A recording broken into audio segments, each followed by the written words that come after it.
Halo, ketemu lagi dengan saya, Julianto Standang. Saya dari Equinix, perusahaan IT Solution Provider. Kali ini saya akan berbagi mengenai sebuah judul yang cukup menarik adalah mengapa startup perlu open source. Oke, buat adik-adik yang penasaran apa ini adalah sebuah souvenir yang kita dapatkan dari acara Postgres Conference tahun 2020 yang lalu. Oke, pertama kali mungkin kita mesti pahami dulu apa itu startup. Startup itu adalah sebuah istilah yang sebetulnya berlaku secara umum untuk perusahaan-perusahaan yang baru dikembangkan ya, baru bermula, itu kita sebutnya startup company gitu kan.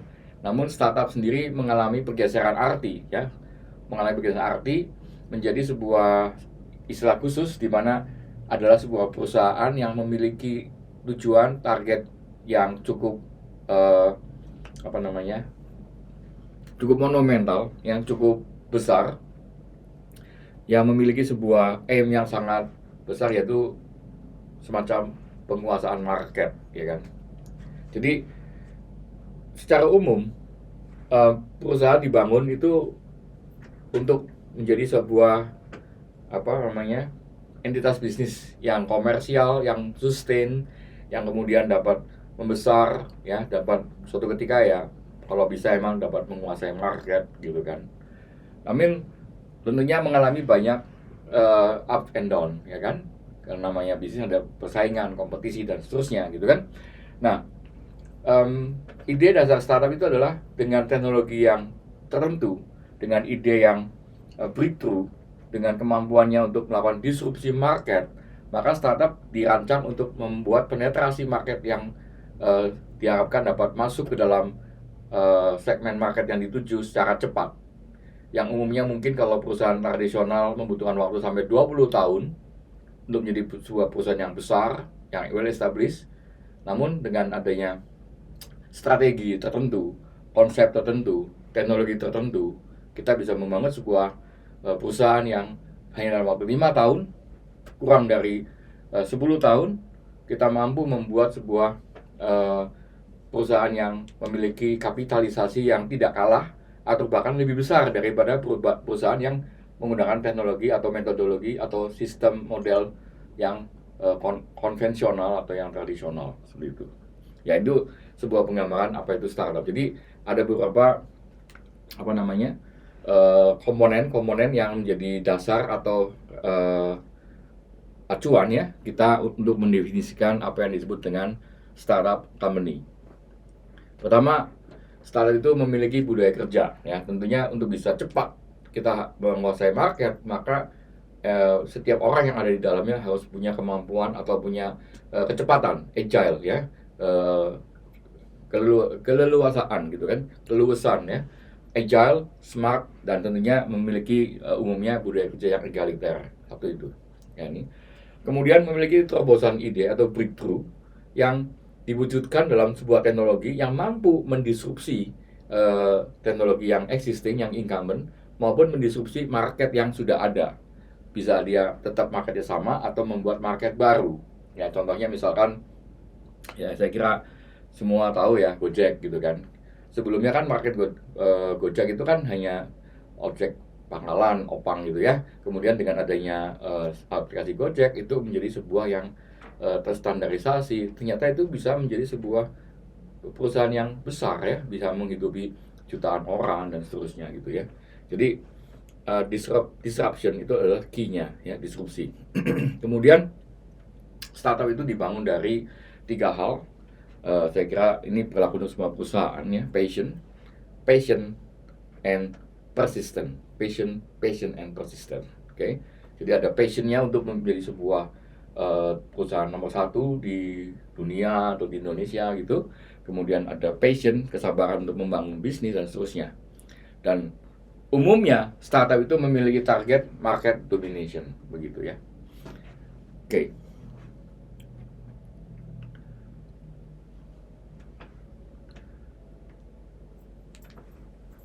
Jadi yang tadi sudah saya sampaikan bahwa startup itu dibangun dengan ide besar untuk strategi mempercepat penetrasi, pasar dengan waktu yang jauh lebih singkat daripada yang umumnya perusahaan tradisional lakukan. Untuk itu startup membutuhkan beberapa hal, membutuhkan beberapa strategi yang khusus itu. Pertama adalah ide yang breakthrough, yang sangat menarik, yang mampu menjadi sebuah terobosan, ya kan? Kemudian tentunya tidak hanya ide tapi juga mampu dieksekusi dan kemudian mendapatkan perhatian dari para investor sehingga kita bisa mengumpulkan modal yang cukup besar untuk bisa melaksanakan tugasnya, melaksanakan tujuannya. Nah, modal yang besar ini ya saya kira juga kita semua sudah pahami ya bahwa startup yang cukup berhasil dapat mengumpulkan modal sampai triliun gitu kan. Kalau modal sampai triliun begitu, apakah tidak mampu membeli software sehingga pakai open source gitu kan? Apakah begitu pertanyaannya, ya kan? Kalau ada adik-adik yang mau bertanya, silakan tuliskan di kolom chat ya. Atau nanti setelah kita selesai di sini, kita akan buka sesi untuk tanya jawab yang lebih interaktif. Oke, apakah startup nggak punya uang atau tidak punya budget untuk membuat IT system? Saya kira bukan seperti itu masalahnya. Startup dirancang untuk menjadi besar, masif, ya kan? Yang extraordinary besarnya, skalabilitas yang sangat besar. Tentunya kalau misalkan di saat awal kita membangun sebuah sistem, ya awalnya kita sebut sebuah sistem kecil ya, yang awalnya most viable product gitu. Kemudian kita mau besarkan menjadi sistem yang lebih besar, ya kan? Kalau ini investasinya, kalau di seri hardware mungkin anggaplah 1 miliar gitu kan misalkan. Kalau kita pakai open source, ya kan, tentunya kita nggak perlu membeli lisensi. Di sini bukan berarti karena gratis, bukan itu, karena anggaplah kita nggak pakai open source, kita pakai software berbayar, hardware 1M, softwarenya mungkin 3M, gitu ya. Di saat awal sudah kita keluar duit 4M. Padahal kalau kita pakai model startup, ya kan, MVP ini kita hanya perlu uang mungkin 1 tahun, ya kan. Ini kita let's say BEP ya, BEP-nya 5 tahun gitu kan, atau jangan 3 tahun gitu kan. Di sini kita pakai cloud, ya kan. Kalau startup emang awalnya umumnya pakai cloud ya. Itu 1 bulan cuman mungkin 500.000 kalikan 36 ya, kira-kira 18 juta, ya kan. Maka beda sekali investasinya kan. Satu itu hal yang awal. Ketika kita berkembang menjadi besar, anggaplah kita naikkan jadi 100 kali lipat.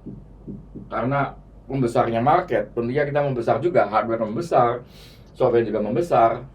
Jadi bayangkan yang tadinya 4 miliar mungkin jadinya 400 miliar, ya kan? Ini baru 100 ya. Belum kalau 1000, belum kalau 10.000. Tentunya lisensi ini satu hal yang cukup mahal, ya. Beda dengan kalau yang pakai model cloud and open source.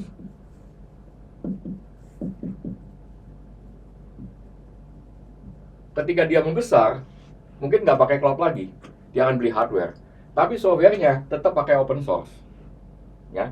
Itulah kenapa cloud banyak mendukung open source, karena startup itu sangat membutuhkan adanya open source. Bahkan kalau boleh disebutkan bahwa open source adalah driving force behind dibangunnya startup, begitu. Nah, kalau kita membesar jadi 100 kali lipat, apa yang sudah lipat kemudian? Tidak ada.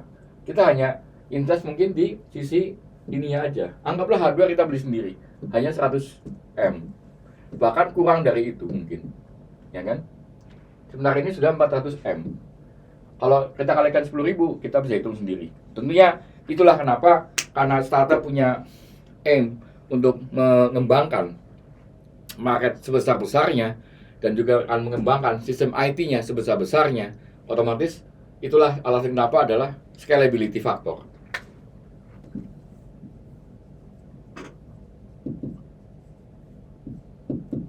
Ya, scalability yang menjadi dasar kenapa startup pakai open source. Karena dengan pakai open source, scalability-nya dapat terjaga dengan baik, under control, dan tidak perlu pusing membeli license gitu kan. Kedua adalah penggunaan open source itu membukakan jendela opportunity yang lebih besar.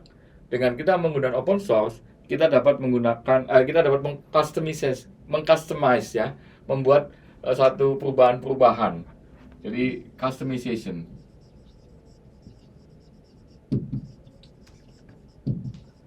Karena pada dasarnya teknologi breakthrough yang atau ide-ide breakthrough yang dikembangkan oleh startup itu membutuhkan teknologi yang mungkin belum pernah ada sebelumnya. Seperti contohnya Google sebagai startup, ya kan? Google menggunakan Linux open source untuk mengembangkan data centernya yang sangat besar, ya kan? Untuk menampung data-data yang sangat banyak, untuk bisa membuat semacam sebuah sistem pencari data yang sangat cepat. Kalau dia harus menggunakan Windows, maka akan mahal sekali lisensi yang harus dikeluarkan. Mungkin Google tidak bisa jadi Google karena harus beli lisensi, kemahalan, jadinya nggak bisa memiliki sebuah data yang masif yang menjadi critical mass untuk Google menjadi sebuah Google, begitu kan? Dan tentu saja Google menggunakan open source Linux gitu kan, dan dia juga mengembangkan Linuxnya agar mampu menampung data yang sangat besar. Seperti kita pernah memahami ada sebuah aplikasi open source yang namanya HBase, mungkin ada Hadoop, adalah sebuah open source yang dikembangkan dari invention yang muncul dari startup itu. Ini kebetulan dari Google. Nah, dengan demikian startup itu di-drive, ini startup, kita tulis begini, startup itu di-drive dari adanya open source, gitu kan, open source. Menggabungkan beberapa open source menjadi sebuah solusi, dan kemudian startup itu kemudian menghasilkan open source lainnya. Ada banyak sekali open source yang dihasilkan oleh startup yang berkembang. Contohnya tadi HBase, ya kan, Hadoop. Kemudian ada lagi Cassandra, Docker, ya kan. Itu adalah contoh-contoh open source yang dikembangkan dari startup. Begitu. Jadi startup dibangun dari open source, dan startup juga membuat terjadinya banyak invention, banyak project open source yang bermunculan yang nantinya juga digunakan oleh startup lainnya. Jadi nanti dia akan digunakan oleh another startup. Secara umum memang demikian. Contoh lagi Apple memang bukan startup saat ini, tapi awal-awal dibangun Apple adalah startup. Memang Apple dibangun ketika belum ada open source yang mumpuni. Namun saat ini Apple Mac yang kita miliki, iOS dan segala macamnya, itu ternyata di dalamnya adalah software yang dikembangkan dari kegiatan-kegiatan yang terkait pada open source. Memang dia menggunakan BSD gitu ya. Nah, jadi pertama kita bicara tentang scalability. Kenapa open source sangat dibutuhkan oleh startup untuk scalability, dan kedua untuk customization, sehingga open source ini benar-benar bisa startup ini benar-benar bisa mencapai tujuannya karena dia bisa mengcustom teknologi yang didapatkan dari open source dan membuat another open source, begitu ya. Kenapa dia bisa mengcustom dengan mudahnya? Karena adanya source code yang dideliver bersamaan dengan open source itu, sehingga dia bisa modify, mengembangkan lebih baik, juga menyempurnakan open source yang ada. Jadi ini sebuah ya mungkin boleh kita sebut koinsiden gitu ya, munculnya open source mendukung startup, dan startup mendukung another open source lainnya. Itu adalah faktor kedua dari kenapa startup harus menggunakan open source. 1 dan 2. Yang ketiga adalah startup itu tidak masalah dengan adanya open source yang memang membutuhkan research. Jadi kalau kita sebagai entitas, entah itu entitas bisnis atau entitas non-bisnis di dalam menggunakan open source software, maka kalau kita ingin menggunakan secara mandiri tanpa tergantung pada vendor lain, which is memang secara umum open source yang ada di market tidak semuanya memiliki vendor yang mampu melayani sampai dengan level principal, Maka mau nggak mau ketika sebuah institusi mengadopsi open source yang memang masih benar-benar baru, maka institusi itu harus mampu mengembangkan research, ya. Research atau memiliki kemampuan meresource kebutuhan atau support secara mandiri. Jadi oleh karena itu startup harus mengembangkan SDM.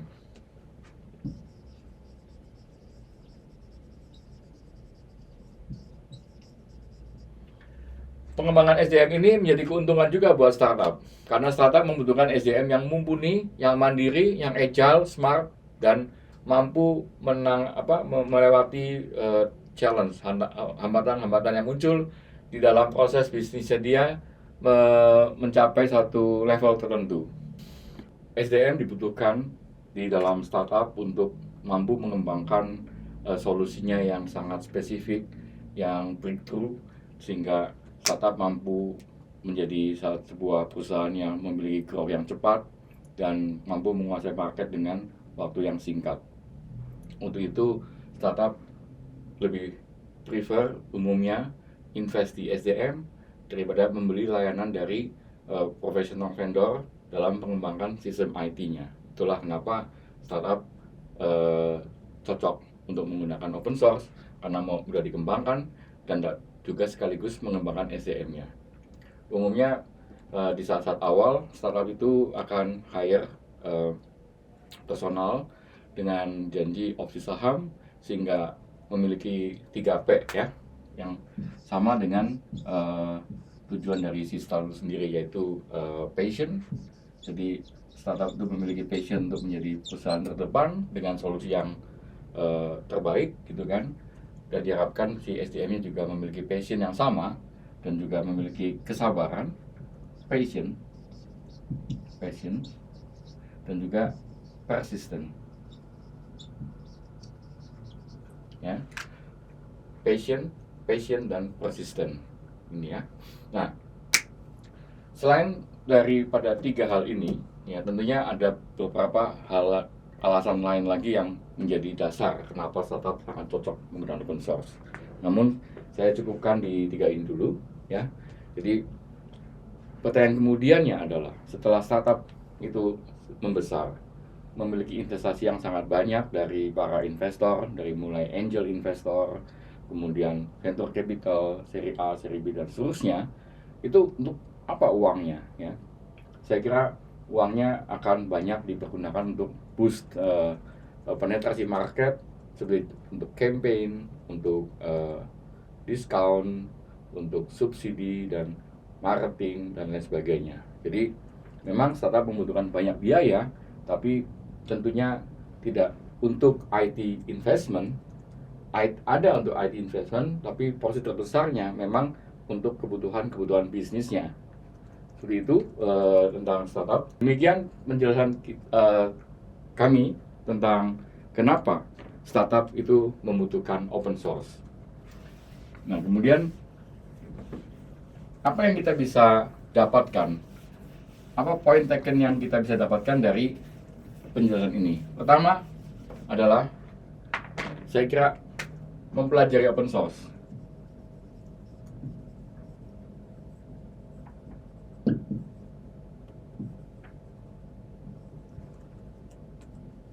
Adalah sesuatu investasi yang tidak percuma. Dengan adik-adik mahasiswa mau meluangkan waktunya secara mandiri untuk mempelajari open source, dari mulai softwarenya atau mungkin juga fungsinya sampai dengan ke source code-nya, siapa tahu adik-adik bisa mendapatkan sebuah ide, mengembangkan sebuah solusi yang lain yang menjadi breakthrough untuk kebutuhan-kebutuhan masyarakat ataupun kebutuhan-kebutuhan bisnis. Ya, dengan kita mempelajari open source, kita mungkin dapat juga menjadi founder startup, dalam arti memberikan solusi bisnis. Atau juga kita mengembangkan open source sebagai open source provider. Ya, jadi menjadi sebuah solution, IT solution for open source itu sendiri.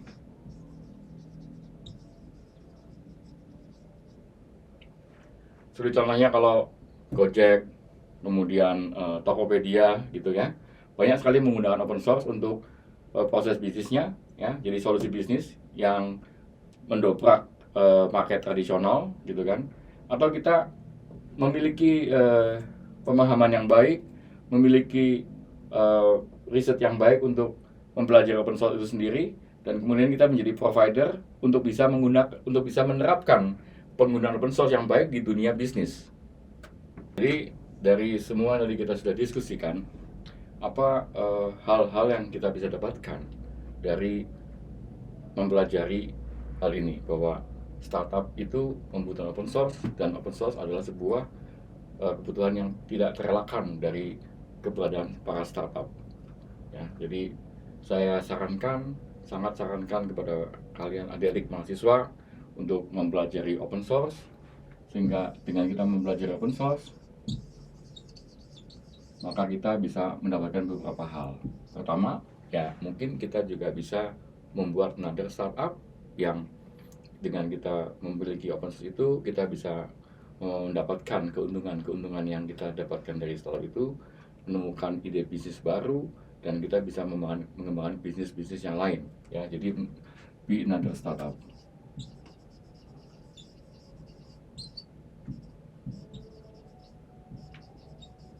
Ada banyak sekali software open source yang dapat digunakan tanpa harus membeli lisensi, dan benar-benar itu adalah sebuah open source yang murni yang kita bisa kembangkan dan menjadi sebuah solusi-solusi yang menarik.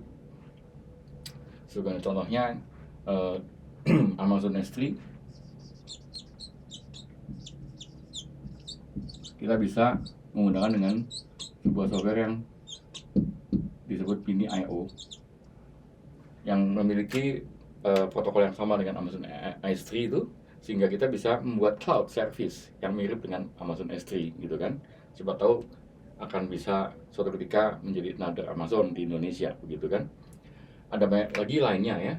Salah satu juga yang tidak kalah pentingnya adalah menjadi IT solution provider untuk startup untuk open source. Menjadi IT solution provider untuk open source yang tertentu. Misalkan kita mempelajari, ya contohnya ini Postgres gitu kan, kita bisa menggantikan property software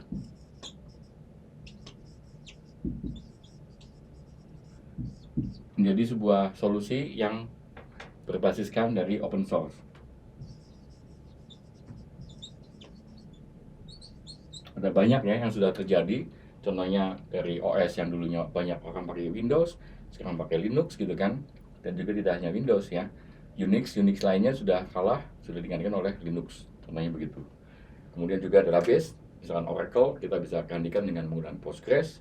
Jadi kita dengan menggunakan open source kita bisa deliver satu solusi yang lumayan bagus gitu, sehingga kita bisa menggantikan lisensi yang mahal itu dengan memanfaatkan open source menjadi sebuah solusi yang memberikan alternatif solution, menghindarkan dari vendor login gitu ya. Dan juga saya kira kita bisa mengembangkan sebuah ekosistem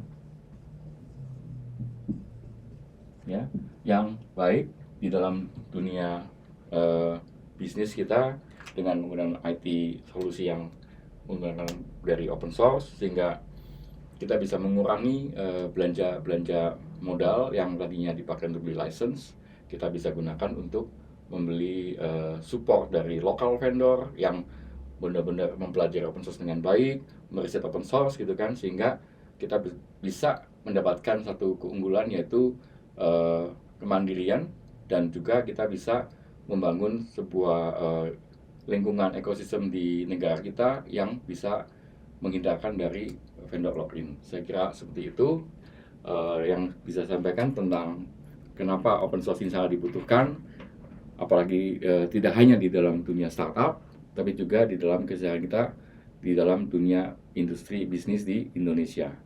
Saya kira seperti itu. Silakan jika ada yang ingin bertanya, kita akan diskusikan lebih lanjut. Terima kasih.